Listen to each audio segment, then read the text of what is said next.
Hello everyone. आज हम लोग ओपन कास्ट वर्किंग में बात करने जा रहे हैं। ओपन कास्ट वर्किंग का एडवांटेजेस क्या क्या होगा, डिसएडवांटेज क्या क्या होगा। ठीक है। और आगे भी देखेंगे लोग soil factor, bucket fill factor, ये सारे टर्म को क्लियर करेंगे। ठीक है। वैसे लास्ट क्लास को थोड़ा सा रिपीट कर लेते हैं। लास्ट क्लास में हम लोग डिस्कस किए थे, जानकारी लिए थे क्या, विशेष रूप से हॉल रोड के बारे में और साथ ही साथ डंप के बारे में। ठीक है। डंप में हम लोग बहुत सारे टाइप के डंप देखे थे, जैसे कि मटेरियल के बेस पर ओबी डम, कोल्ड डम, ठीक है ना, लोकेशन के बेस पर एक्सटर्नल और इंटरनल डम, और हाइट के बेसिस पर हम लोग सिंगल स्टेज डम और मल्टी स्टेज डम हम लोग सीखे थे। ठीक है। और उसके बाद डम से रिलेटेड बहुत सारे प्रोविजन देखे थे कि डम का लोकेशन कैसा होना चाहिए, उसका मेजरमेंट कैसा होना चाहिए, किस प्रकार से उसका हम लोग कंस्ट्रक्शन करेंगे, सारे कुछ हम लोग प्रोविजन को देखे थे। मतलब डम लास्ट क्लास में काफी अच्छा से क्लियर हो गया था।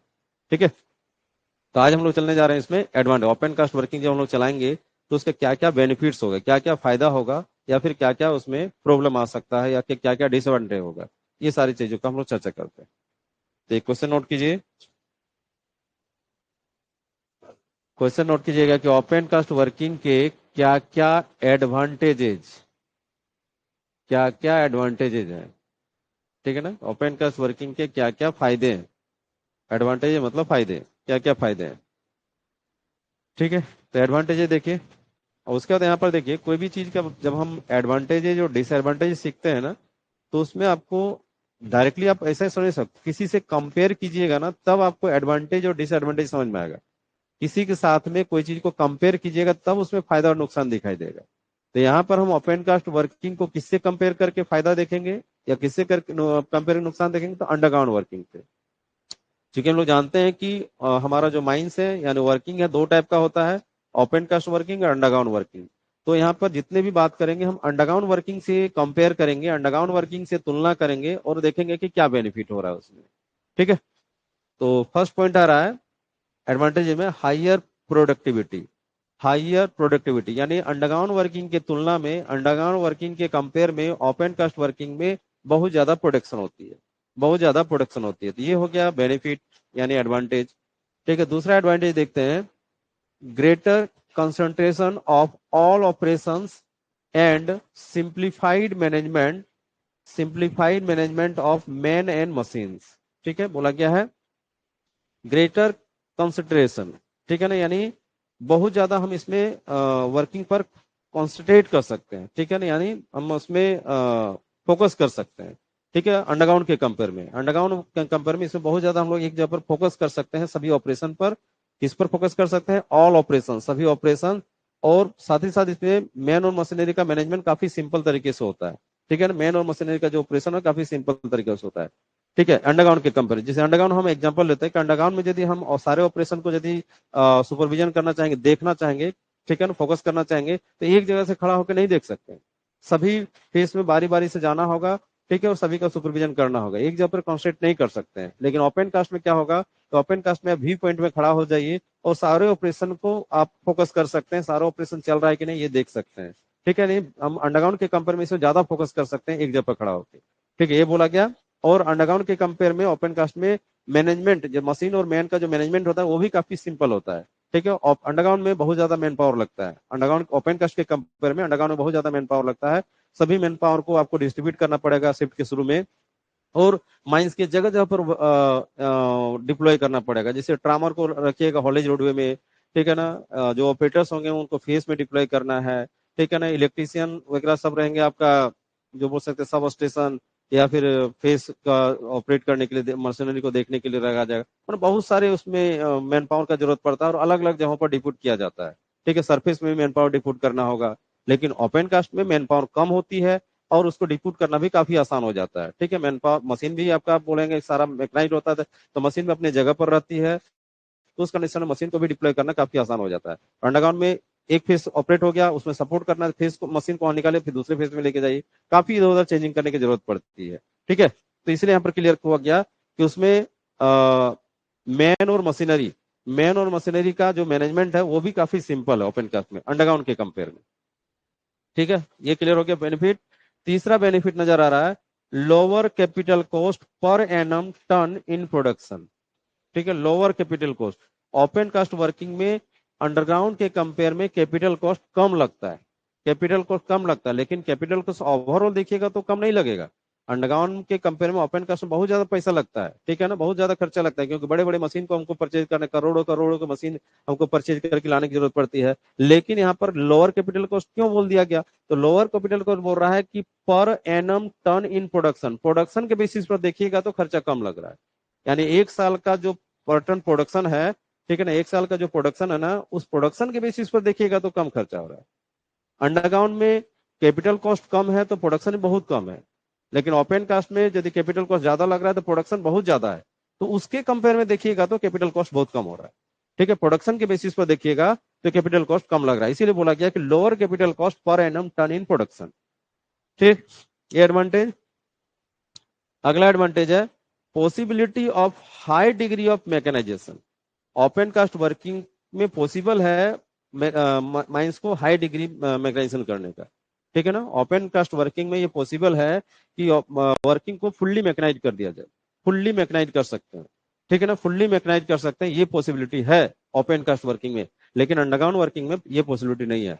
अंडरग्राउंड वर्किंग में बहुत सारे काम अभी भी मैकेनाइज होने के बावजूद भी बहुत सारा काम मैनुअल करना पड़ता है, बहुत सारा काम मैनुअल करना पड़ता है, जैसे क्लीनिंग वगैरह, साफ सफाई वगैरह।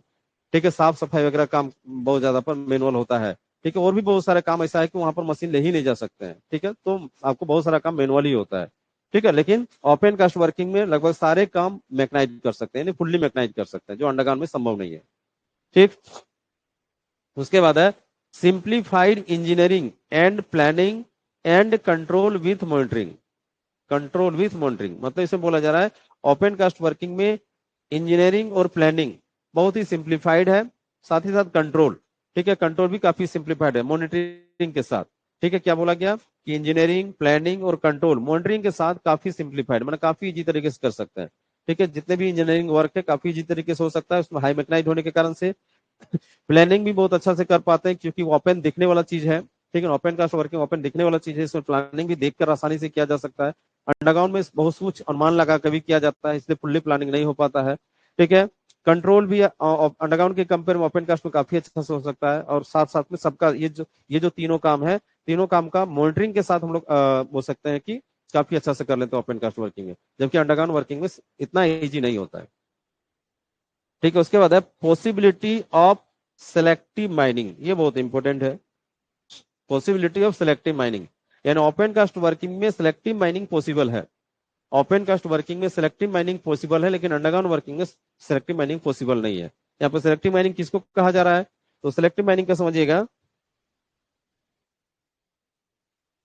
कि ये जैसे कि कोई कोल सीम है, ये जैसे कोल सीम है ना, कोल सीम है, और इसके बीच में कोई डर्ट बैंड आ गया, डर्ट बैंड आ गया, ये इस तरह करके पत्थर आ गया, इस तरह करके पत्थर आ गया। ठीक है, तो अंडरग्राउंड से यदि चलाते हैं, इस कोल सीम में ब्लास्टिंग करेंगे या कोल कटिंग करेंगे, तो ये जो डर्ट बैंड आया ना, वो भी कट के उसमें कोयले मिक्स हो जाएगा, वो भी कोयला मिक्स हो जाएगा, कोयले का क्वालिटी खराब हो जाएगा। लेकिन यदि हम ओपन कास्ट तरीके से चलाते हैं, तो इसमें हम यदि एक मशीन का यूज करेंगे, सरफेस माइनर, सरफेस माइनर यहाँ पर एक मशीन का यूज करेंगे, तो सरफेस माइनर क्या करता है ना कि कोयले को लेयर बाय लेयर काटते हुए नीचे जाता है। तो जब हम इस कोयले को काटेंगे लेयर बाय लेयर, इस कोयले को लेयर बाय लेयर काटेंगे, तो एक लेयर काट दिए, फिर एक लेयर काट दिए, खाली कोयला ही निकल रहा है। जब हम इस डर्ट बैंड तक पहुंचेंगे, तब तक कोयला ऊपर वाला हट गया, अब डर्ट बैंड को भी अलग से काट कर निकाल दिया जाएगा, यानी कोयला अलग निकल गया, ये जो डर्ट बैंड है, रॉक है, वो अलग निकल गया। तो इस तरह से हम लोग यहाँ पर सेलेक्ट कर लिए, कोयला अलग सेलेक्ट हो गया, ये जो डर्ट बैंड है वो अलग सेलेक्ट हो गया। इसी माइनिंग को कहते हैं सिलेक्टिव माइनिंग, इसी माइनिंग को कहा जाता है सिलेक्टिव माइनिंग। ठीक है, यहां से यहां तक कोल सीम था, और ये क्या है? Dirt band, dirt band. ठीक है, और ये मेरा सरफेस माइनर, सरफेस माइनर। ठीक है, सरफेस माइनर से हम कोयले को अलग काट के निकाल लिए, डर्ट बैंड को अलग काट के निकाल लिए, फिर जब डर्ट बैंड हट गया, फिर नीचे कोयला है तो उसको भी अलग काट के निकाल लेंगे, इससे कोयले की क्वालिटी खराब नहीं होती है। इसी माइनिंग को कहते हैं सिलेक्टिव माइनिंग, जो ओपन कास्ट में पॉसिबल है, अंडरग्राउंड में पॉसिबल नहीं है। तो ये हो गया मेरा एडवांटेज ओपन कास्ट वर्किंग का। ठीक, यहाँ तक क्या क्या एडवांटेज देखें? पहला देखें हायर प्रोडक्टिविटी, अंडरग्राउंड के कंपेयर में इसमें बहुत ज्यादा प्रोडक्शन होता है। दूसरा देखें कि greater concentration of all operation and simplified management of man and machine, यानी इसमें जो ऑपरेशन का और मैन ऑन ऑपरेशन का जो कंसंट्रेशन होता है, देख रेख होता है, काफी ज्यादा हम लोग कर सकते हैं, काफी ऑपरेशन को काफी फोकस कर सकते हैं ओपन कास्ट के कंपेयर में। और इसका मैन और मशीन का जो डिप्लॉय वगैरह होता है वो मैनेजमेंट काफी आसान होता है अंडरग्राउंड के कंपेयर में। ठीक है, फिर हम लोग देखिए एडवांटेज में और कि lower capital cost per annum turn in production, यानी अंडरग्राउंड के कंपेयर में इसमें बहुत ज्यादा प्रोडक्शन होता है, इसके हिसाब से इसमें लोअर कैपिटल कॉस्ट यहाँ पर लग रहा है। ठीक है, मतलब प्रोडक्शन के बेसिस पर इसमें आपका कैपिटल कॉस्ट कम लगता है। ठीक है, उसके बाद है कि ओपन कास्ट वर्किंग को फुल्ली मैकेनाइज किया जा सकता है, जबकि अंडरग्राउंड को नहीं किया जा सकता है। ठीक है, उसके बाद एडवांटेज आ गया कि इसमें इंजीनियरिंग, प्लानिंग और कंट्रोल, ये सारा काम मॉनिटरिंग के साथ काफी सिंप्लीफाइड होता है। और इसमें सिलेक्टिव माइनिंग भी ओपन कास्ट वर्किंग में किया जा सकता है। ये सब इसका बेनिफिट हो गया, यानी एडवांटेज हो गया। और भी कुछ एडवांटेज है, इसको नोट कर लीजिएगा, सारे पॉइंट को नोट कीजिएगा। आगे और भी एडवांटेज है। अगला एडवांटेज है कि less effect of geological disturbance, less effect of geological disturbance. ठीक है, एग्जांपल में लिख सकते हैं फॉल्ट, डाइक, सील,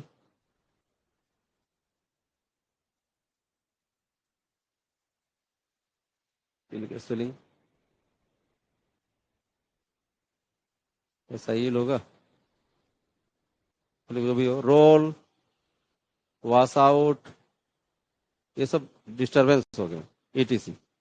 तो जो भी जियोलॉजिकल डिस्टरबेंस है उसका इफेक्ट ओपन कास्ट में कम पड़ता है, ना ही नहीं बोलेंगे लेकिन कम पड़ता है। अंडरग्राउंड में बहुत ज्यादा पड़ता है।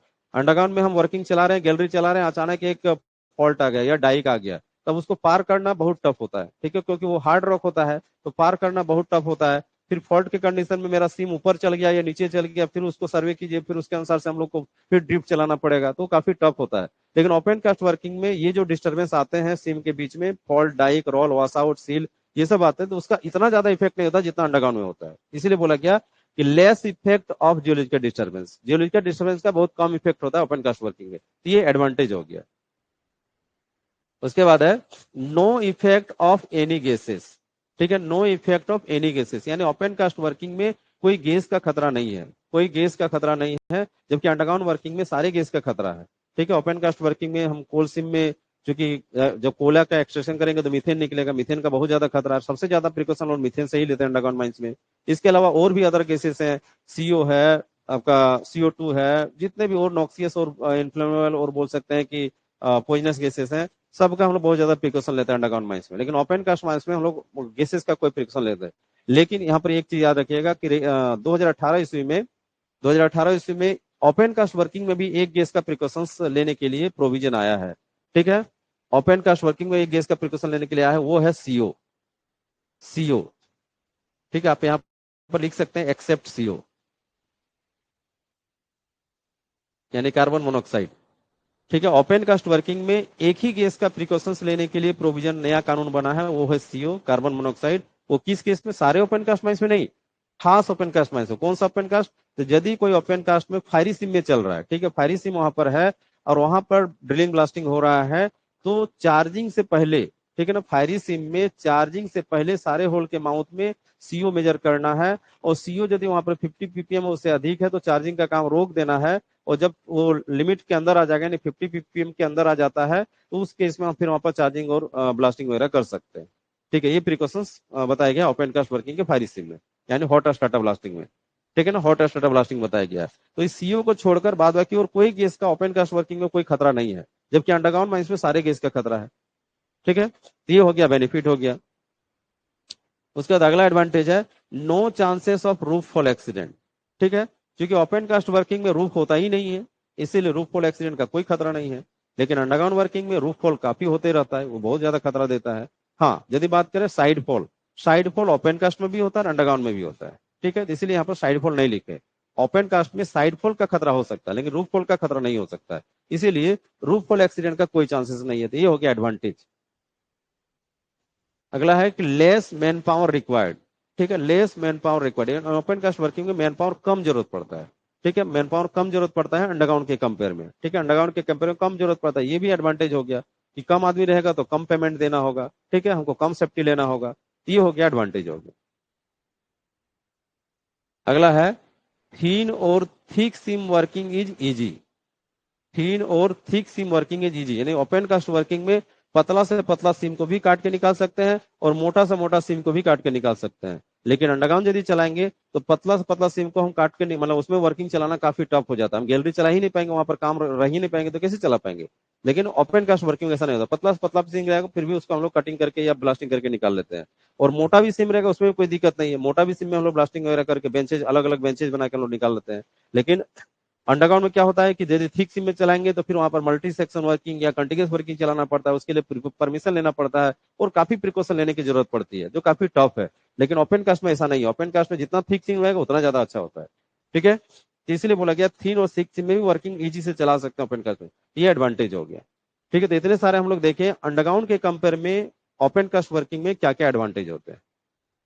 ठीक है, तो यहां से क्या क्वेश्चन आ सकता है, यहां से क्वेश्चन आपका आ सकता है कि इनमें से कौन ओपन कास्ट वर्किंग के एडवांटेज है, ऐसा आ सकता है, उसमें ऑप्शन दिया रहेगा। या फिर क्वेश्चन आ सकता है कि इनमें से कौन ओपन कास्ट वर्किंग के एडवांटेज नहीं है, ऐसा आ सकता है। तो सारे एडवांटेज को याद रखिएगा।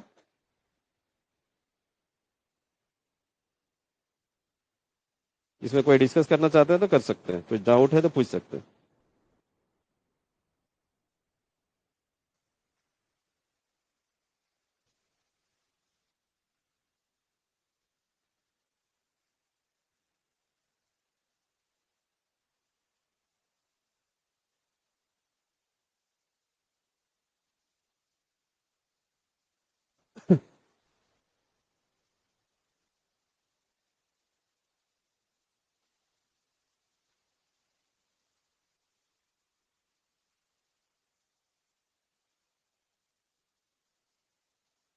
चलिए आगे बढ़ते हैं, ये तो हो गया एडवांटेज।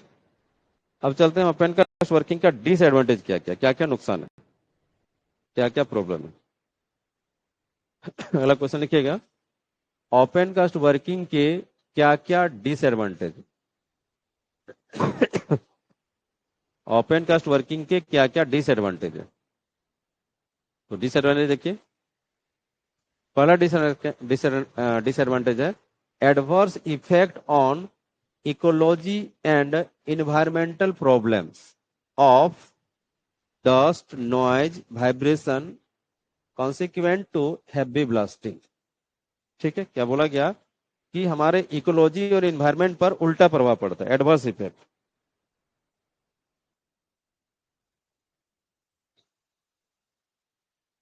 ठीक है, ओपन कास्ट वर्किंग में हमारा जो इन्वायरमेंट है, हमारा जो पर्यावरण है, हमारा जो इकोलॉजी है, ठीक है, उस पर उल्टा प्रभाव पड़ता है, एडवर्स इफेक्ट पड़ता है। ठीक है, क्या क्या उसमें प्रॉब्लम होगा, तो डस्ट का, नॉइज का, ठीक है ना, हमारे इन्वायरमेंट में ओपन कास्ट वर्किंग में ब्लास्टिंग के कारण, हैवी ब्लास्टिंग के कारण डस्ट क्रिएट होता है, नॉइज क्रिएट होता है, वाइब्रेशन क्रिएट होता है, ये हमारा इन्वायरमेंट पर उल्टा प्रभाव डालता है। ठीक है, ये हो गया नुकसान, ये हो गया नुकसान, ये हो गया डिसएडवांटेज। ठीक है, हाँ, ब्लास्टिंग के अलावा भी जब हम ऑपरेशन करते हैं, मटेरियल को कटिंग करते हैं, ठीक है, या फिर बोल सकते हैं मटेरियल लोडिंग लोडिंग करते हैं, ट्रांसपोर्टिंग करते हैं, उसमें भी ये सब प्रॉब्लम होता है, डस्ट वगैरह, नॉइज वगैरह, उसमें भी प्रॉब्लम होता है। ठीक है, तो इस तरह से हम लोग सीखे कि पहला जो डिसएडवांटेज है अंडरग्राउंड के कंपेयर में ओपन कास्ट में पोल्यूशन ज्यादा होता है, क्लियर हो रहा है। ठीक है, अंडरग्राउंड के कंपेयर में ओपन कास्ट में पोल्यूशन ज्यादा होता है, एक फर्स्ट डिसएडवांटेज हो गया।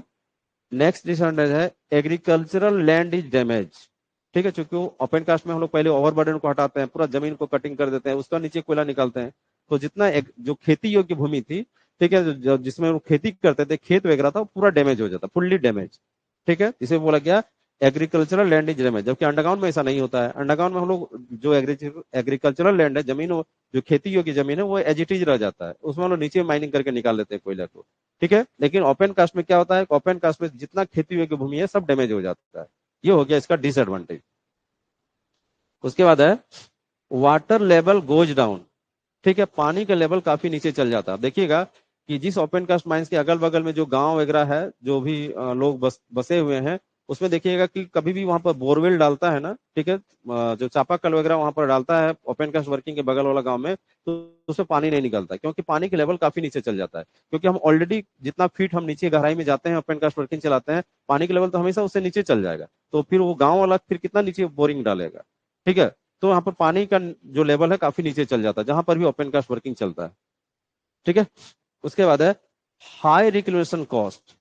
हाई रिक्लेमेशन कॉस्ट, यानी जब ओपन कास्ट वर्किंग चलाएंगे तो उसमें हमको रिक्लेम करने की जरूरत पड़ती है, रिक्लेमेशन उस गड्ढे को भरने की जरूरत पड़ती है। और हमारा रिक्लेमेशन मतलब क्या हो गया कि जब हम ओपन कास्ट वर्किंग चलाएं, रिक्लेमेशन का क्या मतलब हो गया कि जैसे देखिए ये ओपन कास्ट वर्किंग है, ये, तो जब हम ये जो गड्ढा हो गया, ठीक है, इसको फिर से भरने का काम करते हैं, बैक फिलिंग कर लेते हैं, ठीक है, इसको स्टेबलाइज होने के लिए छोड़ते हैं, और फिर से इसको पहले जैसा जमीन बनाने के लिए फिर पेड़ पौधा वगैरह लगाते हैं। ठीक है, तो इस पूरे प्रोसेस को ही कहते हैं रिक्लेमेशन। तो ये रिक्लेमेशन करने के लिए हमको काफी कॉस्ट लगता है। ठीक है, कोयला निकाल तो लिए, लेकिन उसको फिर से भरना, फिर से पेड़ पौधा लगाना, फिर से उसी तरह से जो पहले जमीन था उसी तरह से वापस लौटाना, ये प्रोसेस हो गया रिक्लेमेशन। ठीक है, तो रिक्लेमेशन करने में हमको कॉस्ट काफी पड़ जाता है। ये हो गया इसका डिसीजन। जबकि अंडरग्राउंड में ऐसा रिक्लेमेशन करने की जरूरत नहीं पड़ती, उसमें हम लोग स्टोइंग कर दिए, यदि हम उसमें डिप्लेरिंग चलाएं तो स्टोइंग मेथड से चला दिए तो हो गया मेरा आपका ये रिक्लेमेशन अंडरग्राउंड वाला हो गया। लेकिन पेड़ पौधा हमको फिर से लगाने की जरूरत नहीं पड़ रही थी। ठीक है, एनवायरमेंट तो जैसे कि तैसे है, लेकिन यहाँ पर एनवायरमेंट को फिर से वैसा लाना है, तो ये रिक्लेमेशन कॉस्ट काफी ज्यादा पड़ता है। ठीक है, अगला डिसएडवांटेज है working is highly affected by climate condition. ठीक है, working is highly affected by climate condition. ठीक है, क्लाइमेट मतलब जो हमारा ये हो गया मौसम। ठीक है, मौसम का जो कंडीशन है, ठीक है, उस पर इफेक्ट मतलब ओपन कास्ट वर्किंग में काफी वो इफेक्टेड होता है। जैसे कि आप ओपन कास्ट वर्किंग चला रहे हैं, तो उसमें जो लोग काम कर रहे हैं, गर्मी के दिन में काफी दिक्कत होता है, ओपन मतलब धूप में आपको काम करना पड़ता है। ठीक है, यदि बात करें रेनी सीजन में, रेनी सीजन में तो और ज्यादा इफेक्ट होता है, उसमें प्रोडक्शन काफी ठप हो जाता है, प्रोडक्शन होगा ही नहीं, सारा डंपर रुक गया। ठीक है, डंपर रन ही नहीं कर पाती है। ठीक है, लोग भी काफी झेलते हैं ऊपर रोड, जब लोग उसमें चलते हैं तो काफी प्रॉब्लम होता है, गमबूट वगैरह यूज करना पड़ता है। ठीक है, उसके बाद यदि विंटर सीजन बात करें तो विंटर सीजन में ठंड बहुत ज्यादा लगता है। यानी सभी सीजन का, ओपन कास्ट वर्किंग में कोई भी सीजन हो, सभी सीजन में प्रॉब्लम होता है। ठीक है, सभी सीजन में प्रॉब्लम होता है। सबसे ज्यादा प्रॉब्लम प्रोडक्शन पर यदि बात करें तो प्रोडक्शन पर सबसे ज्यादा इफेक्ट रेनी सीजन में होता है। ठीक है, और वैसे जो लोग वहां पर काम करते हैं सारे लोगों को हर एक सीजन को झेलना पड़ता है, हर एक सीजन को झेलना पड़ता है। लेकिन अंडरग्राउंड में ऐसा नहीं होता है। अंडरग्राउंड में कोई भी सीजन में आप खाली माइंस तक पहुंच जाइए, माइंस के नीचे जाइए तो सब जैसा एक जैसा ही लगेगा, चाहे रेनी सीजन हो, चाहे विंटर सीजन हो, चाहे आपका समर सीजन हो, कोई भी सीजन हो तो एक जैसा ही वहां पर वर्किंग आपको नजर आएगा। इसीलिए यहाँ पर बोला जा रहा है कि ओपन कास्ट वर्किंग में सीजन का इफेक्ट बहुत ज्यादा है। ठीक है, जिसमें प्रॉब्लम होता है। ठीक है, तो ये इसका डिसएडवांटेज हो गया। उसके बाद है natural beauties loss. Natural beauty यानी प्राकृतिक जो सौंदर्य है, ठीक है, हमारा जो ओपन कास्ट वर्किंग कहीं नहीं चलाए हैं और वहां का जो एनवायरमेंट है, वहां का जो प्राकृतिक सौंदर्य है काफी अच्छा रहता है। लेकिन जैसे ही वहां पर ओपन कास्ट वर्किंग चालू करते हैं तो पूरा जो ब्यूटी है, जो नेचर ब्यूटी है, ठीक है, नेचुरल ब्यूटी है, वो लॉस हो जाते हैं, पूरी तरह से खत्म हो जाती है। ठीक है, तो ये भी इसका डिसएडवांटेज है। ठीक है, और एक डिसएडवांटेज उसको लिखाते हैं, तो भी लिख सकते हैं।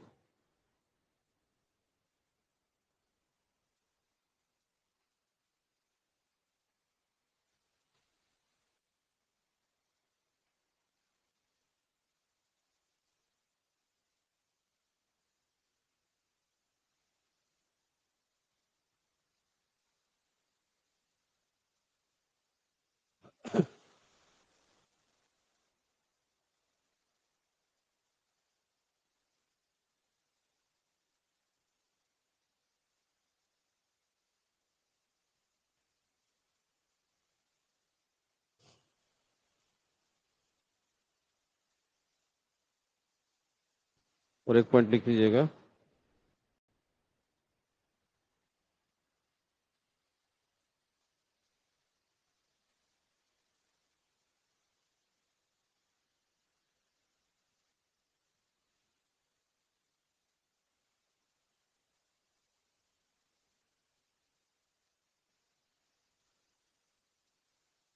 रिहेबिलिटेशन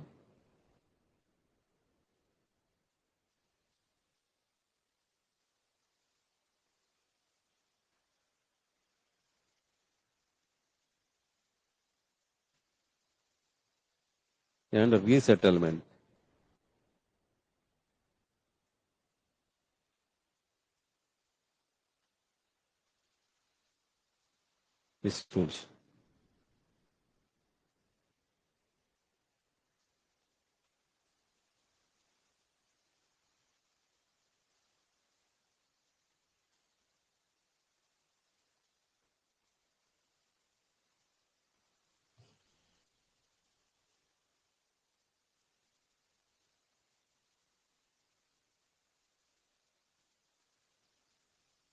ये रिहेबिलिटेशन एंड रीसेटलमेंट इश्यूज।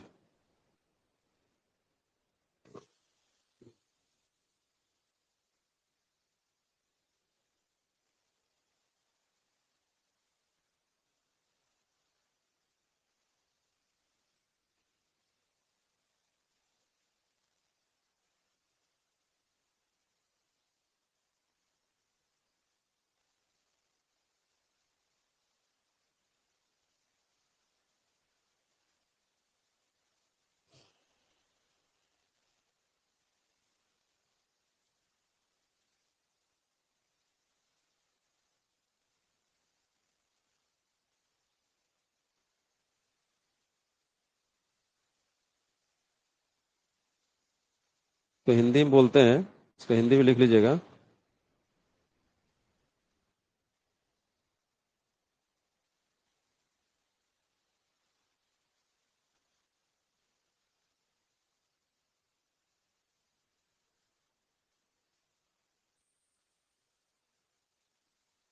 पुनर्वास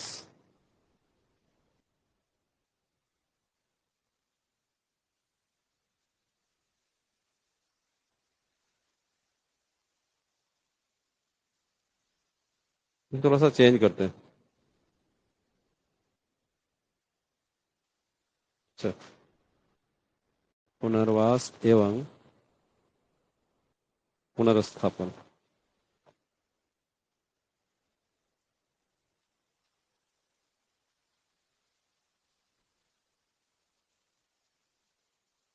इसी में थोड़ा सा जोड़ते हैं, इंक्लूडिंग लैंड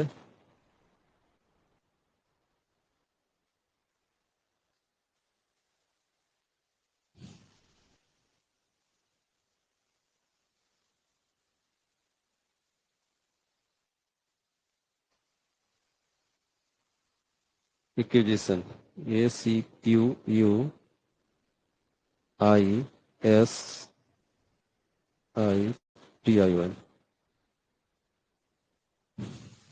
ये देखिए, ये भी एक बहुत बड़ा चैलेंजिंग बोला जाता है ओपन कास्ट वर्किंग का।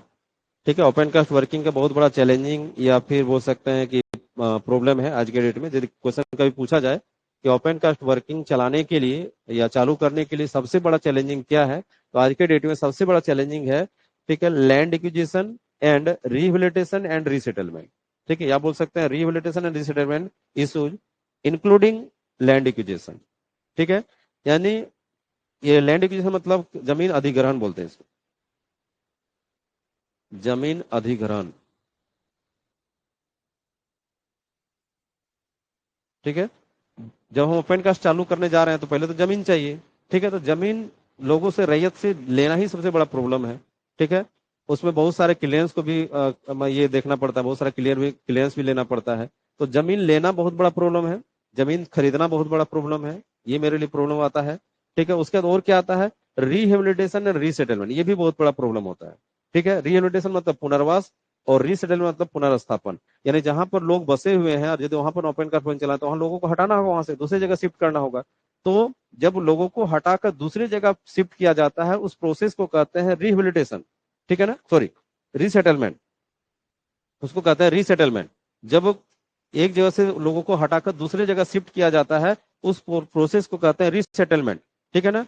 और रिहेबिलिटेशन मतलब क्या हो गया, जब वहां पर लोग शिफ्ट हो गए तो उसका जीवनयापन तो होना चाहिए। वो कैसे जीवनयापन करेगा, वहां पर खेती योग्य जमीन होना चाहिए। ठीक है ना, उसका रोजगार होना चाहिए, मतलब वो अपना जीवन यापन करने के लिए जो वहां पर सुविधा देंगे वो सुविधाएं कहलाता है रिहेबिलिटेशन, पुनर्वास।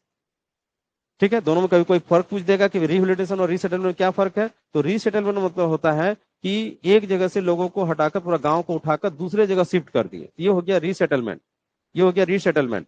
ठीक है, और वहां पर उन सारे लोगों को सुविधाएं देना होगा, उन सारे लोगों को सुविधाएं देना होगा, उनका जीवन चलने के लिए, जीवन गुजारा करने के लिए सुविधाएं देना होगा। जैसे खेती की भूमि हो गया, ठीक है, रोजगार हो गया, और बाद बाकी जो जितने जीने के लिए जो सुविधाएं हैं, ठीक है, वो सारी सुविधाएं को ही कहते हैं पुनर्वास यानी रिहेबिलिटेशन। ठीक है, ये दोनों में फर्क हो गया। ठीक है, तो ओपन कास्ट वर्किंग का ये भी बहुत बड़ा डिसएडवांटेज है, जमीन अधिग्रहण करना और रिहेबिलिटेशन और रिसेटलमेंट, ये बहुत बड़ा इशू होता है। ठीक है, ये सारे हो गए डिसएडवांटेज।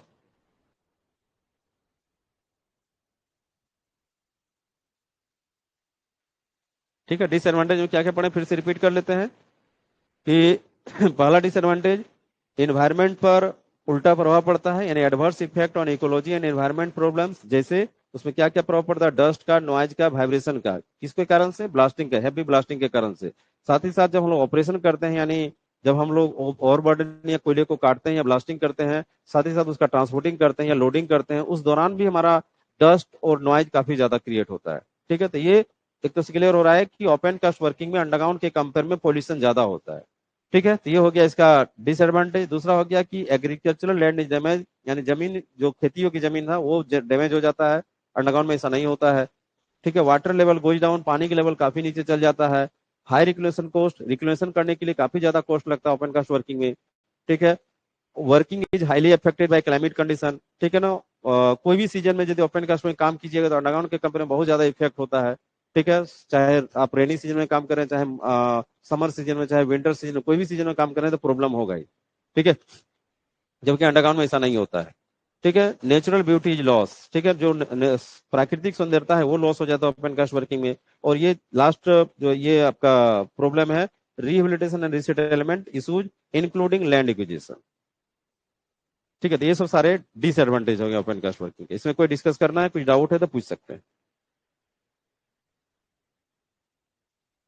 इसमें कोई डिस्कस करना चाहते हैं, कोई डाउट, कोई वर्ड में, कोई लाइन में डाउट है तो पूछ सकते हैं।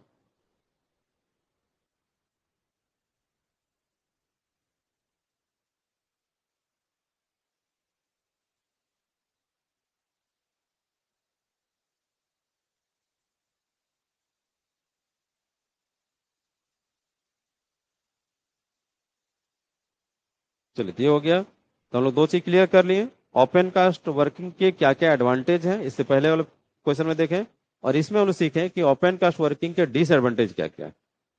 ठीक है, तो आप यहाँ पर यदि दोनों कंपेयर कीजिएगा तो यदि नंबर में काउंटिंग तो एडवांटेज ज्यादा दिख रहा था, एडवांटेज आपका जो डिसएडवांटेज कंपेयर में एडवांटेज ज्यादा दिख रहा था। चलिए आगे देखते हैं। नेक्स्ट क्वेश्चन आ रहा है, कोल्ड डेंसिटी किसको कहते हैं? कोल्ड डेंसिटी, कोल्ड डेंसिटी क्या होता है? ठीक है, तो इसका आंसर नोट कीजिएगा।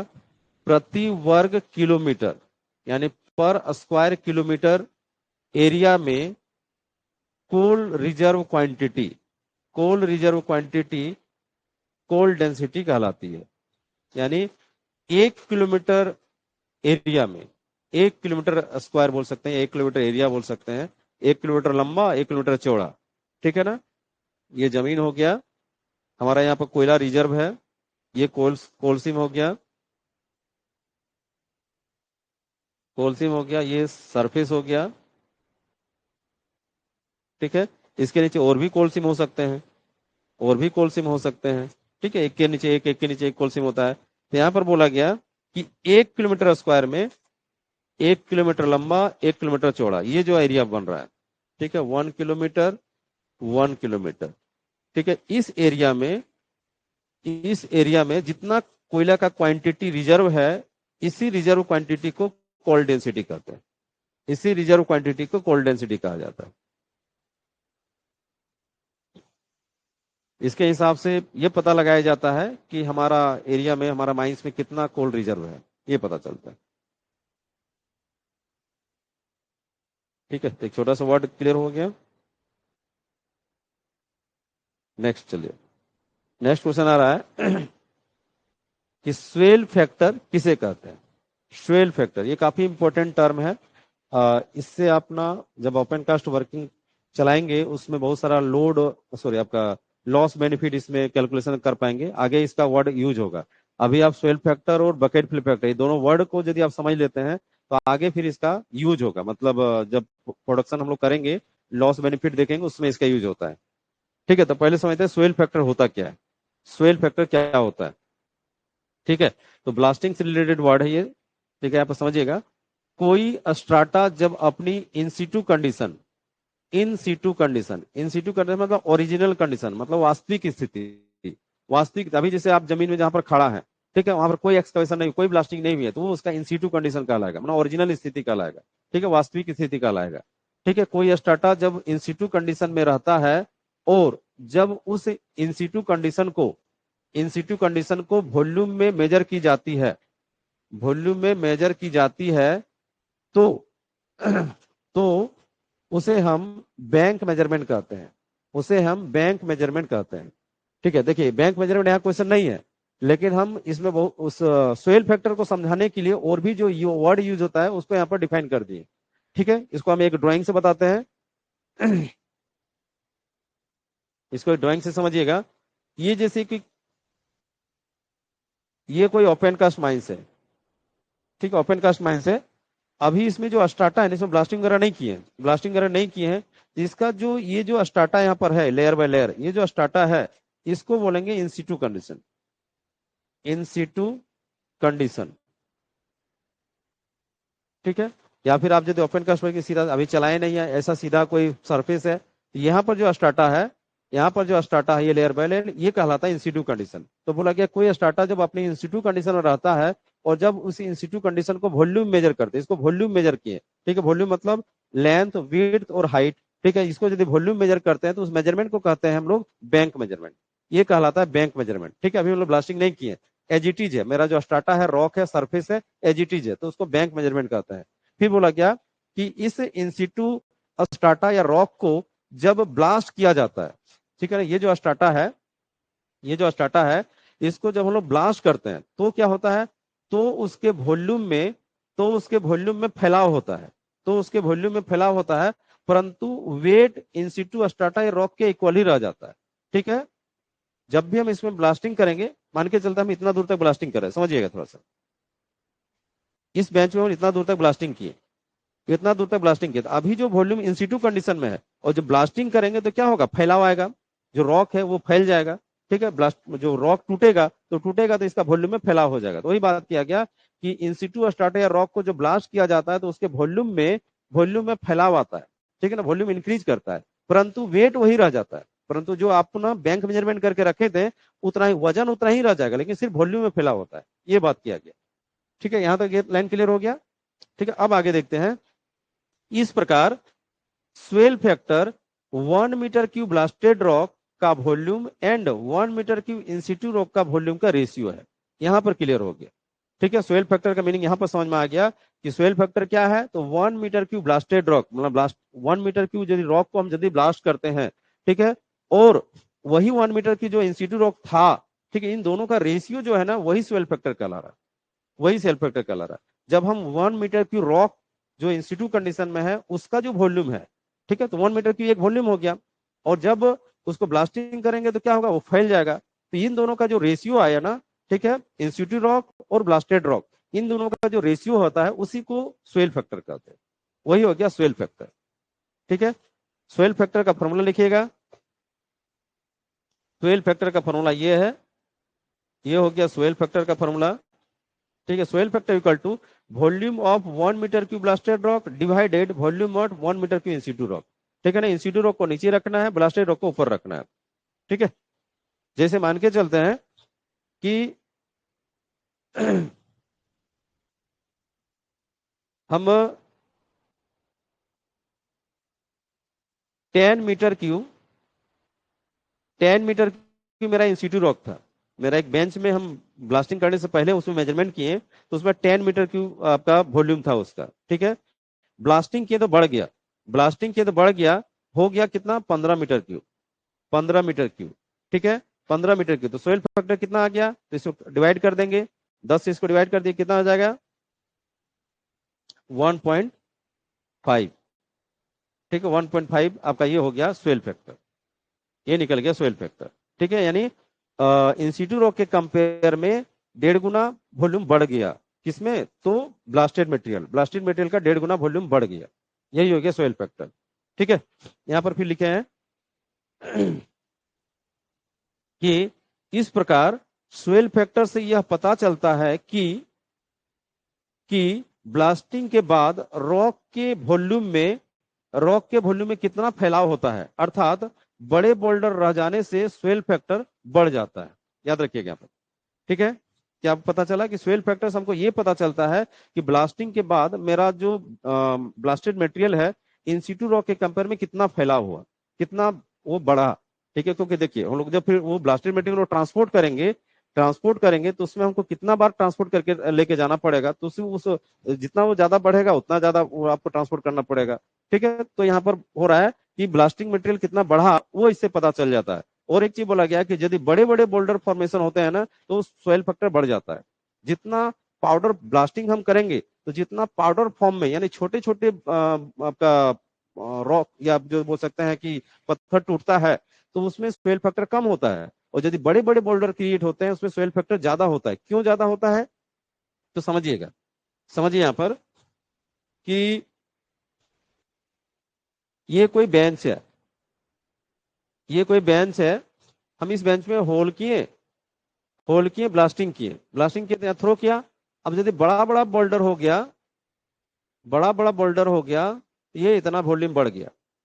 क्यों बढ़ रहा है, इसके बीच में गैप आ जा रहा है, गैप आ जा रहा है। जब इसको नापेंगे तो पूरा नापेंगे, ठीक है, तो इसके बीच में गैप, बड़े बड़े बोल्डर रहने से गैप आ जा रहा है। गैप आने से क्या हो रहा है, इसका वॉल्यूम और ज्यादा बढ़ा हुआ नजर आ रहा है। लेकिन यदि हम ब्लास्टिंग में बारूद थोड़ा ज्यादा डालते हैं, यानी ब्लास्टिंग ऐसा करते हैं ना, ये बोल्डर क्रिएट नहीं होता, इसमें बहुत ज्यादा मतलब फ्रेगमेंटेशन, बहुत मतलब टुकड़ा टुकड़ा हो जाता है। ठीक है, यानी छोटे छोटे आपका बोल्डर क्रिएट होते हैं।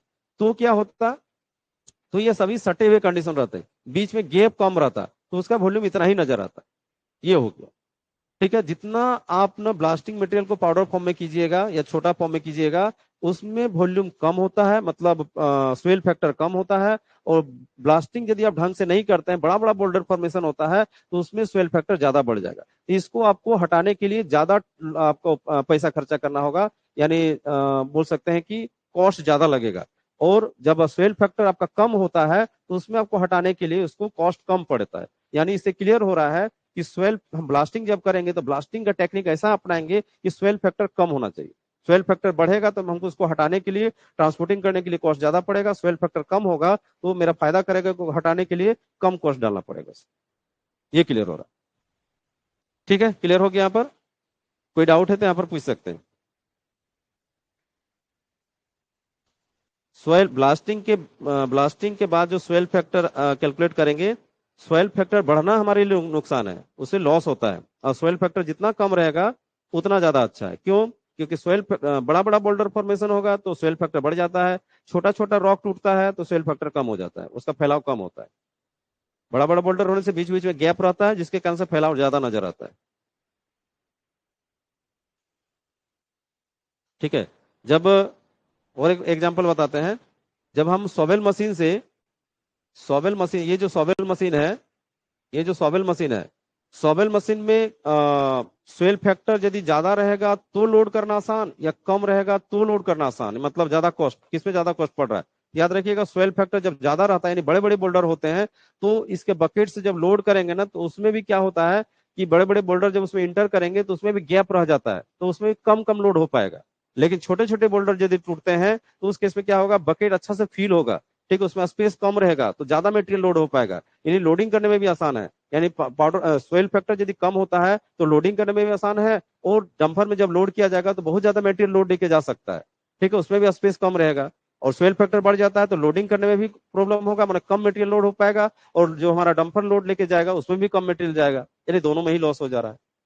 यानी स्वेल फैक्टर कम होना ही हमारे लिए अच्छा है। ठीक है, तो समझ में आ गया कि स्वेल फैक्टर का यूज हम लोग कहां से कहां तक फायदा हो रहा है।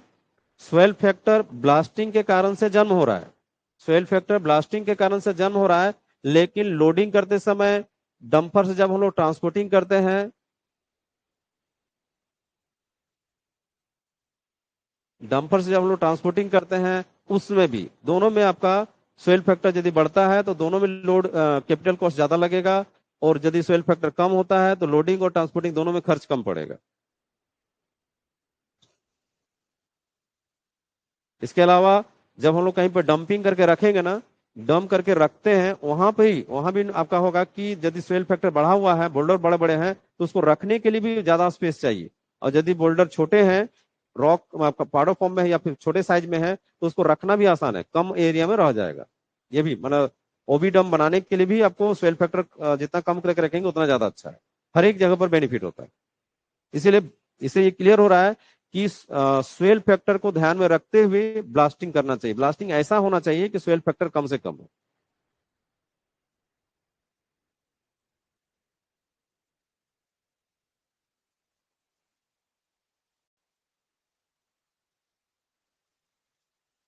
चलिए ये क्लियर हो गया, नोट कर लीजिएगा। आगे आ रहा है नेक्स्ट वर्ड है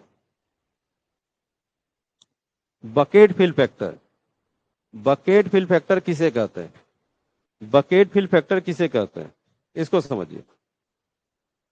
प्रत्येक सॉबेल या एक्सकावेटर, प्रत्येक सॉबेल या एक्सकावेटर के बकेट की एक नॉमिनल कैपेसिटी, नॉमिनल कैपेसिटी जिसको हम लोग डिजायर कैपेसिटी बोलते हैं, डिजायर कैपेसिटी होती है।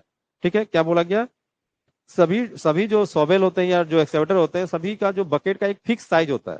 ठीक है, फिक्स साइज होता है। जैसे हम बात करते हैं एक 10 मीटर क्यूब, 10 मीटर क्यूब सॉबेल, 10 मीटर की सॉवेल नाम सुनते होंगे, क्योंकि सॉवेल का ज्यादातर नामकरण उसका बकेट के कैपेसिटी पर भी क्लियर होता है। ठीक है, 10 मीटर की सॉवेल बोलने का मतलब हो गया कि इस सॉवेल का जो बकेट का कैपेसिटी वो 10 मीटर की है, मतलब ये फिक्स है। ठीक है, बकेट का कैसे फिक्स हो गया। जैसे कोई बोलेगा 5 मीटर की सॉवेल, 5 मीटर की सॉवेल, यानी इस सॉवेल का बकेट कैपेसिटी 5 मीटर की है। ठीक है, तो हर एक सॉवेल का जो बकेट कैपेसिटी वो फिक्स होता है, उसी को हम लोग बोल रहे हैं नॉमिनल कैपेसिटी। ठीक है, जो आपका बकेट का साइज जो फिक्स है अलग अलग सॉवेल का, उसी को बोलेंगे नॉमिनल कैपेसिटी, या उसको डिजायर कैपेसिटी बोलते हैं, या उसको डिजायर कैपेसिटी बोलते हैं। तो ये क्लियर हो गया कि प्रत्येक सॉवेल या एक्सकेवेटर के बकेट की एक नॉमिनल कैपेसिटी, डिजायर कैपेसिटी होती है। परंतु परंतु ऑपरेशन के समय, ऑपरेशन के समय बकेट में नॉमिनल कैपेसिटी तक मटेरियल को नहीं भरा जा सकता है। ठीक है, परंतु ऑपरेशन के समय बकेट में नॉमिनल कैपेसिटी तक मटेरियल को नहीं भरा जा सकता है। ठीक है, क्यों नहीं भरा जा सकता है तो समझिएगा।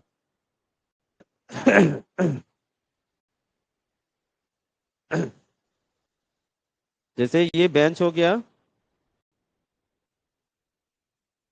ठीक है, ये मटेरियल हो गया यहाँ पर ब्लास्टेड मटेरियल।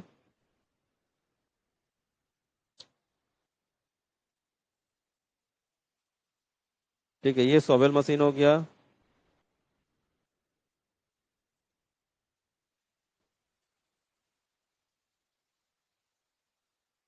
ये इसका बकेट हो गया। ठीक, तो बोला गया ना कि प्रत्येक सॉवेल का ये जो बकेट है, ये जो बकेट है, ठीक है, इसका फिक्स साइज होता है। ठीक है, फिक्स साइज रहेगा। तो उसी फिक्स साइज को बोलते हैं हम लोग नॉमिनल कैपेसिटी या डिजायर कैपेसिटी, कि कितना इसमें भरने जा रहा है। ठीक है, फिर बोला गया कि परंतु ऑपरेशन के समय, ऑपरेशन बोलने का मतलब हो गया, ऑपरेशन बोलने का मतलब हो गया कि जब हम बकेट से मटेरियल को भरने का काम कर रहे हैं, मतलब बकेट को डिगिंग कर रहे हैं इसमें, तो मटेरियल इसमें भरेगा, तो वो हो गया ऑपरेशन। ठीक है, जब लोडिंग करने का काम होगा तो ऑपरेशन हो गया। तो बोला कि ऑपरेशन के समय बोला जा रहा है कि बकेट में नॉमिनल कैपेसिटी तक मटेरियल को नहीं भरा जा सकता, मतलब जिसका जितना कैपेसिटी है, जैसे मान के चलते इसका कैपेसिटी 5 मीटर क्यूब है, इसका कैपेसिटी यदि 5 मीटर क्यूब है, तो 5 मीटर क्यूब मटेरियल इसमें नहीं भरा जा सकता है। क्यों नहीं भरा जा सकता है तो उसको देखिए। इस प्रकार बकेट में भरे गए मटेरियल की एक्चुअल वॉल्यूम तथा बकेट की नॉमिनल वॉल्यूम का रेशियो बकेट फिल फैक्टर कहलाता है, जो जनरली 1 से कम होता है। देखिए क्यों वाला बात तो यहाँ नहीं लिखा गया, क्यों वाला हम अलग से समझा दे रहे हैं कि इसमें 5 मीटर की यदि इसका बकेट कैपेसिटी है, नॉमिनल कैपेसिटी है, तो इतना नहीं भर सकते। क्यों नहीं भर सकते हैं? क्योंकि जो आपने ब्लास्टिंग किए हैं, चाहे वो बड़े साइज में बोल्डर हो या छोटे साइज में है, ठीक है, जब इसमें भरा जाएगा तो कुछ ना कुछ गैप रहेगा इसमें। ठीक है, कुछ ना कुछ गैप रहेगा। ये जब मटेरियल इसमें भरा जाएगा, इसमें दो दो बोल्डर के बीच में कुछ ना कुछ गैप रहेगा। तो गैप रहने के कारण से ही ना सारा मटेरियल भर नहीं पाता। हाँ, यदि हम सैंड का यूज करते हैं, बालू यदि हम लोडिंग करते हैं, बालू लोड करते हैं, तो उस केस में बालू में कोई स्पेस नहीं होता है। लेकिन बालू तो हम लोग लोड करते नहीं है, हम लोग तो ब्लास्टेड मटेरियल को लोड करते हैं ना, चाहे कोयला हो चाहे वो भी हो। ठीक है, तो उसमें गैप तो रहेगा ही। तो गैप रहेगा, तो उस गैप रहने के कारण से ही इसमें जितना इसका नॉमिनल कैपेसिटी है उतना मटेरियल इसमें नहीं भर पाता है। ठीक है, यहाँ क्लियर हो गया। अब बोला जा रहा है कि इस प्रकार बकेट में भरे गए मटेरियल की एक्चुअल वॉल्यूम, एक्चुअल वॉल्यूम मतलब जितना इसमें मटेरियल अट पाया वही एक्चुअल वॉल्यूम हो गया, तथा बकेट की नॉमिनल वॉल्यूम मतलब जितना इसमें अटना चाहिए था, जितना इसका कैपेसिटी है, ठीक है, इन दोनों का रेशियो ही बकेट फिल फैक्टर कहलाता है। इन दोनों का रेशियो ही बकेट फिल फैक्टर कहलाता है। क्लियर हो गया कि जितना इसमें एक्चुअल मतलब एक्चुअल मटेरियल घुसा, ठीक है, इस बकेट में जितना इसमें एक्चुअल मटेरियल इसमें एंटर किया और जितना इसका कैपेसिटी है, ठीक है, इन दोनों का रेशियो ही कहलाता है बकेट फिल फैक्टर। ठीक है, और आप कैलकुलेशन कीजिएगा माइंस में, तो बकेट फिल फैक्टर हमेशा एक से कम ही आएगा, हमेशा एक से कम आएगा। क्यों एक से कम आएगा समझिएगा, क्यों एक से कम आएगा समझिएगा। Bucket fill factor equal to है actual volume of material in bucket, ठीक है, या इनसाइड द बकेट बोल सकते हैं, आप इसको इनसाइड द बकेट बोल सकते हैं।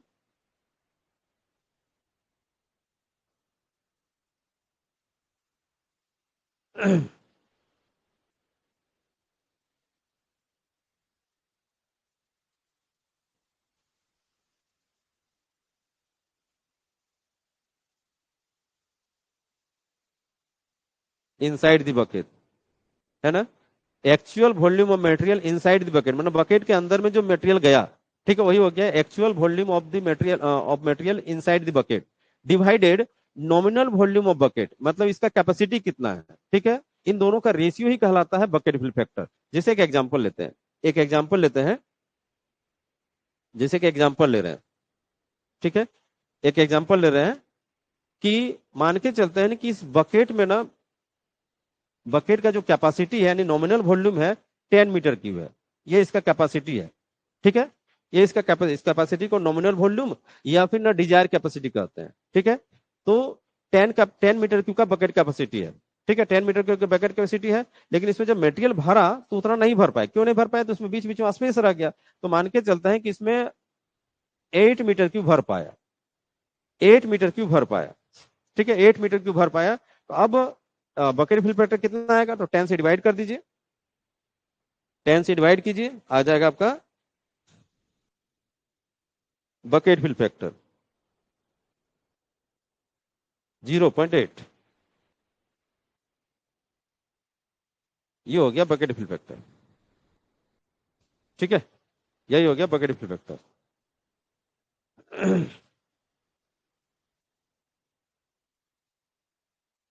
यहाँ पर बकेट का कैपेसिटी कितना है, 10 मीटर की मान के चलो, 10 मीटर की। इस तरह से बकेट फिल फैक्टर निकाला जाता है। ठीक है, अब यहाँ पर समझिएगा, यहाँ पर क्या बताएं कि बकेट फिल फैक्टर हमेशा एक से कम होता है। देखिए 0.8 आया ना, कितनों बार कैलकुलेशन कीजिएगा हमेशा एक से कम ही आएगा। क्यों एक से कम आएगा, तो जितना उसका कैपेसिटी उतने कम भर रहा है, तो जब भी डिवाइड करेंगे तो एक से कम ही आएगा, पॉइंट में ही आएगा। ठीक है, तो इससे क्लियर हो रहा है कि बकेट फिल फैक्टर हमेशा एक से कम ही आता है। तो इस प्रकार से आप दो वर्ड क्लियर किए, स्वेल फैक्टर और बकेट फिल फैक्टर, लेकिन दोनों एक दूसरे से रिलेशन है। स्वेल फैक्टर और बकेट फिल फैक्टर दोनों एक दूसरे से रिलेशन रखता है, क्योंकि स्वेल फैक्टर जितना कम होगा, स्वेल फैक्टर जितना कम होगा बकेट फिल फैक्टर उतना ज्यादा होगा। ठीक है, स्वेल फैक्टर जितना कम होगा बकेट फिल फैक्टर उतना ज्यादा होगा, ये ध्यान रखिए। ठीक है, क्योंकि स्वेल फैक्टर कम होगा तो इसमें ज्यादा मटेरियल हटेगा, स्पेस कम होगा, और ज्यादा मटेरियल हटेगा तो बकेट फिल फैक्टर ज्यादा आएगा। इसीलिए ब्लास्टिंग का परफॉर्मेंस जो है ना, वो अच्छा होना बहुत जरूरी है। ब्लास्टिंग का परफॉर्मेंस अच्छा होना बहुत जरूरी है। ब्लास्टिंग परफॉर्मेंस ऐसा किया जाएगा कि स्वेल फैक्टर कम से कम हो।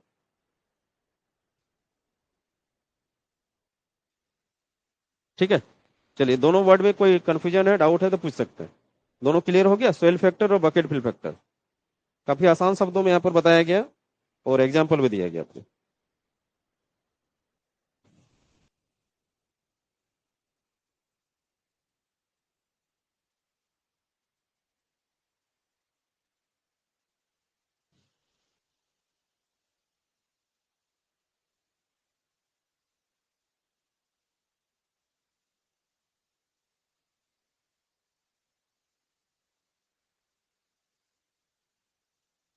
कोई डाउट है तो पूछ सकते हैं।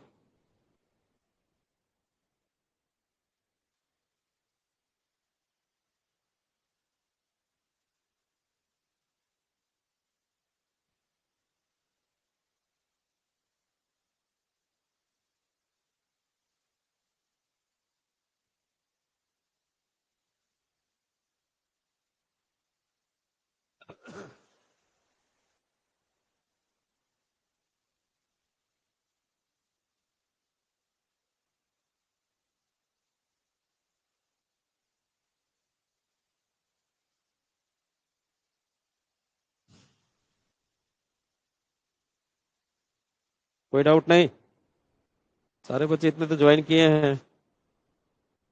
कुछ भी मन में डाउट होगा तो पूछिए। डाउट देखिए, डाउट पूछने से ही क्या होता है ना कि बहुत सारा कुछ जो बोल सकते हैं कि जो हम अभी बोलने के लिए छोड़ दिए होंगे, भूल गए होंगे, वो क्लियर होता है। ठीक है, वैसे तो मेरा पूरा कोशिश रहता है कि इजी सीजी लैंग्वेज में और कोई भी वर्ड को ना छोड़ा जाए, लेकिन फिर भी पूछने से ज्यादा अच्छा रहेगा।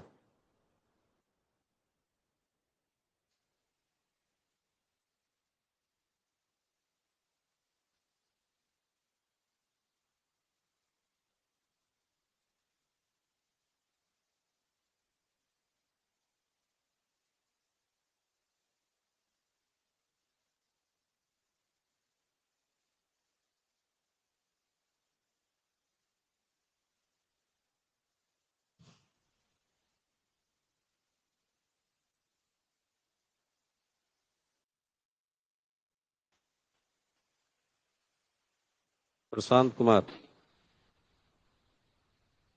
हेलो। बोलिए।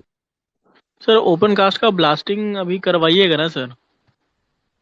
हाँ, वर्किंग के बाद ब्लास्टिंग होगा। ठीक है सर, नहीं वो ब्लास्टिंग से रिलेटेड था कि ओपन कास्ट में अच्छा ब्लास्टिंग कैसे करते हैं, तो इसको अच्छा आप अच्छा। कम ठीक है, करके। ब्लास्टिंग का तो टॉपिक चलेगा ही आगे, और उसके बाद ब्लास्टिंग का जो कोर्स है वो रिकॉर्डेड वीडियो के रूप में भी अवेलेबल होगा आपके ऐप में।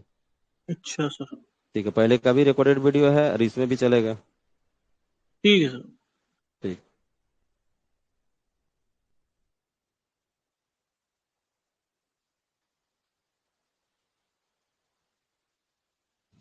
एक छोटा सा न्यूमेरिकल देते हैं इसमें।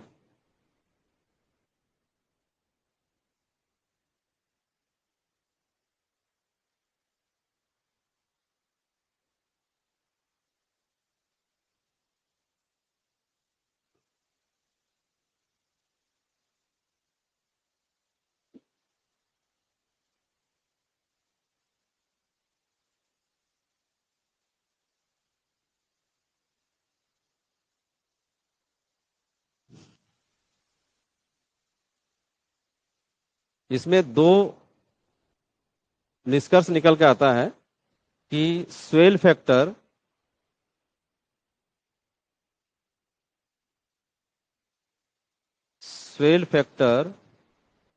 हमेशा 1 से अधिक होगा। ये निष्कर्ष निकल के आता है, और दूसरा निष्कर्ष निकल के आता है कि बकेट फिल फैक्टर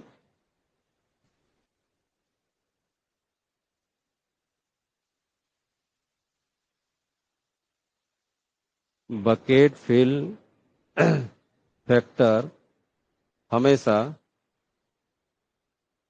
1 से कम होता है।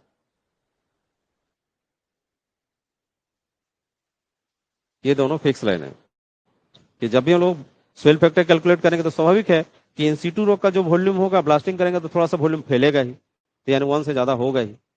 ठीक है, और बकेट फिल फैक्टर जब कैलकुलेट करेंगे तो स्वाभाविक है कि जितना उसका नॉमिनल कैपेसिटी है बकेट का, उससे कम मटेरियल ही हटेगा, पूरा पूरी तो हटेगा नहीं, क्योंकि बालू, हाँ सैंड लोडिंग करते तो उसमें कुछ हो सकता था। ठीक है, लेकिन हम चूंकि ब्लास्टेड मटेरियल को लोडिंग कर रहे हैं तो स्पेस कुछ ना कुछ रहेगा ही, इसीलिए बकेट फिल फैक्टर हमेशा 1 से कम ही आएगा। ये दोनों लाइन को याद रखेगा। ठीक है, एक छोटा सा न्यूमेरिकल दे रहे हैं।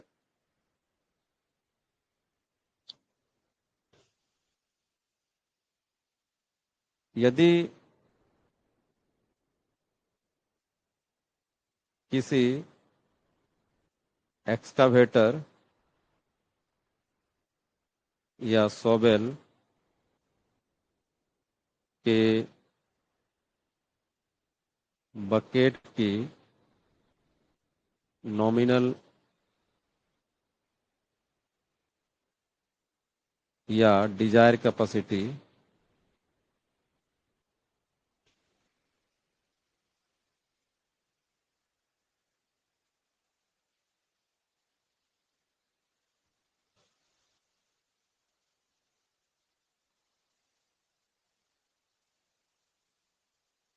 10 मीटर क्यूब है,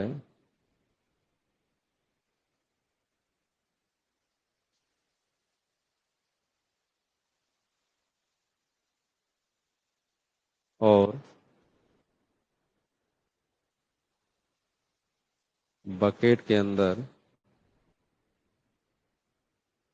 मटेरियल या ब्लास्टेड मटेरियल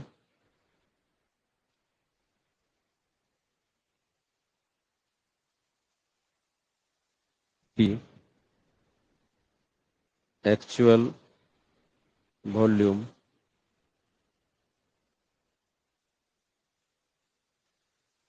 7 मीटर क्यूब है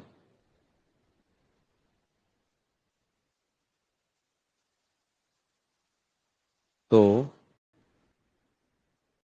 bucket fill factor bucket fill factor निकालें। चलिए निकाल के बताइए तो। ऑप्शन में रहेगा 0.8, दूसरा ऑप्शन रहेगा 0.7, तीसरा ऑप्शन रहेगा 1.7 और डी ऑप्शन रहेगा 1.8। क्या सही होगा बताइए। बकेट फ्लोट है। ये क्या बोला गया कि यदि किसी एक्सकेवेटर या शॉवेल का बकेट की नॉमिनल कैपेसिटी या डिजायर कैपेसिटी 10 मीटर क्यूब है और बकेट के अंदर में ब्लास्टेड मटेरियल का एक्चुअल वॉल्यूम 7 मीटर क्यूब है, तो बताइए बकेट फिल फैक्टर क्या होगा।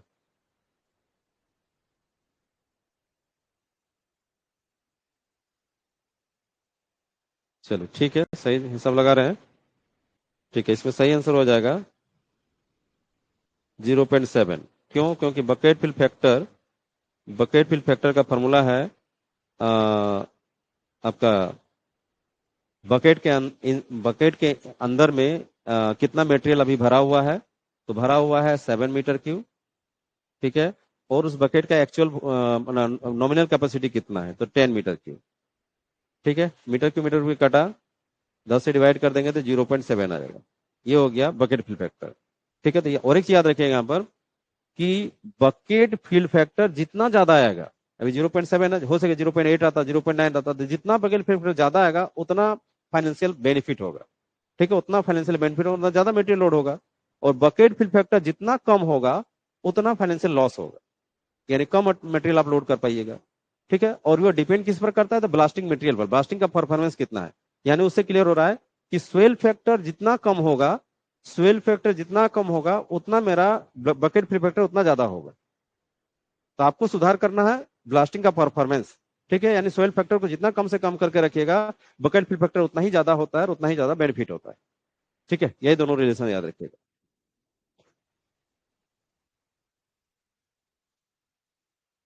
ठीक है, तो आज हम यहीं पर रखते हैं। ठीक है, थोड़ा सा एक मेडिकल इशू है, तो आज का क्लास 1 घंटा ही रहेगा, इसको कहीं बाद में देखा जाएगा। तो आज के क्लास से रिलेटेड कुछ डाउट है यहाँ पर, जैसे मैन से 4 टॉपिक को यहाँ पर क्लियर किए। ओपन कास्ट वर्किंग का एडवांटेज, ओपन कास्ट वर्किंग का डिसएडवांटेज, और आपका बकेट फिल फैक्टर और स्वेल फैक्टर, इन चारों चीजों को क्लियर हुआ है। ठीक है, तो चारों में से कोई डाउट है तो पूछ सकते हैं, नहीं तो क्लास यहीं पर ओवर करेंगे। आज का क्लास यहीं ओवर रहेगा।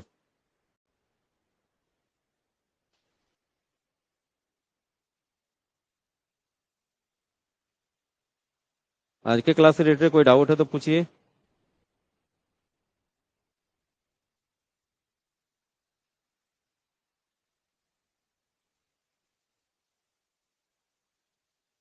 चलिए, कोई डाउट नहीं है। ठीक है, तो आज के क्लास को यहीं ओवर करते हैं, नेक्स्ट क्लास में मिलते हैं। और आप लोगों का जो टेस्ट आपके ग्रुप में डाला जा रहा है वो बार बार टेस्ट देते रहिए। ठीक है, और नोट्स अपना कंटिन्यू बना के रखिए।